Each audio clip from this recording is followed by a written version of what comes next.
Skip பண்ணாதீங்க guys, உங்கள்கிட்ட தான் பேசிகிட்ருக்கேன். ஃபீல் பண்ணாதீங்க. கம்பல்சரி உங்களுக்கு இந்த 2026 உங்களோட வாழ்க்கை மாறப்போகுது, அதுக்கு நான் கேரண்டி.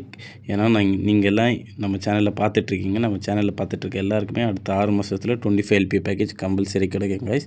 ஸோ இன்றைக்கி நம்ம பார்க்க போகிற இன்டர்வியூ கொஸ்டின்னா வேலிடேட்டட் அதோட டிஃப்ரென்ஸ் என்ன, ஸோ அதான் பார்க்க போகிறோம். ஸோ நீங்கள் எப்போ வந்து @valid annotation உங்களோட டேட்டா ட்ரான்ஸ்ஃபர் ஆப்ஜெக்ட் பக்கத்தில் நீங்கள் மென்ஷன் பண்ணுறீங்களோ, பை டிஃபால்ட் அந்த டேட்டா ட்ரான்ஸ்ஃபர் ஆப்ஜெக்ட் கிளாஸில் இருக்க எல்லா ஃபீல்ட்ஸுமே நம்ம ஸ்ப்ரிங் பூட் வந்து வேலிடேட் பண்ண ஆரம்பிச்சிடும். ஸோ அதுக்கு தான் நம்ம @valid annotation யூஸ் பண்ணுறோம் ஸ்ப்ரிங் பூட்டில். ஸோ வேலிடேட்டட்னா என்ன? வேலிடேட்டட்னா ஸோ குரூப் பேஸ் பண்ணி அந்த பர்டிகுலர் ஃபீல்டு டேட்டா ட்ரான்ஸ்ஃபர் ஆப்ஜெக்ட்குள்ளே இருக்க எல்லா ஃபீல்ட்ஸையும் வேலிடேட் பண்ணோம். ஸோ அதுக்காண்டி தான் நம்ம @validated annotation யூஸ் பண்ணுறோம். வேலிடேட்டடுங்கிறது குரூப் பேஸ் பண்ணி தான் பண்ணோம். ஸோ நீங்கள் எக்ஸாம்பிளுக்கு பாருங்கள்.